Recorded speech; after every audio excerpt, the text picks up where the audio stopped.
I think we are running out of time. I'll ask one last question to Sumitha and then finish it off. Professor Kapoor wants to say something, but I suggest that he do it outside. Now, Sumitha, tell me, now that you are in China, what are your experiences there? People would be interested in knowing. And here you don't have to maintain any diplomacy also. I'm so thankful for this question. The book actually has the last 8 to 10 pages devoted to China model.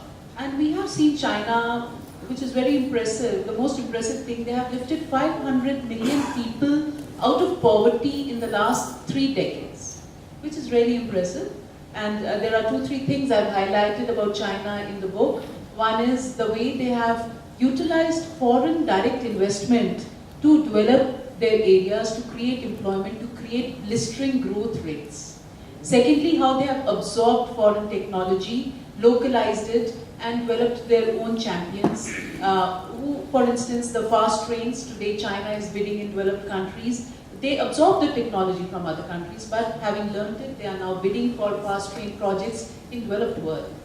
And thirdly, the huge investment model where the government takes the initiative in leading investment and growth irrespective of economic results, the export-oriented strategy, and the creation of employment and income generation within an enabling growth environment, which resulted in 500 million being lifted out of poverty in 3 decades. But how reliable are the statistics?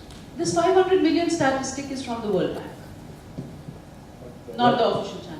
But I suppose in China, the World Bank is also a little confused about what happens there. Well, I would not say that, because when I meet my colleagues in the World Bank or IMF, they do a lot of touring and they do a lot of projects, they do joint projects. So I do think they have a fair sense of what is happening.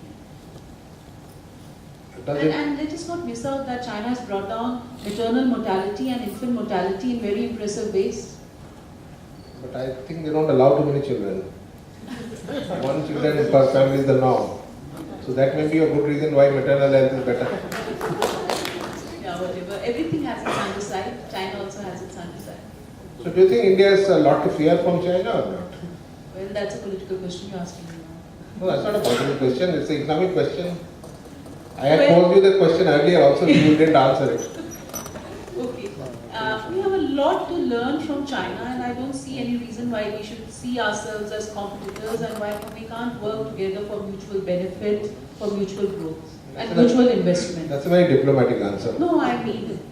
I believe in it. The truth is that India is exporting only raw materials to China and they are exporting finished products to us. Yes, but let us see that what they are sending to India, what we are importing from China, for instance the power projects, these all add to our income generating capacities. So we are not getting into the country some luxury items.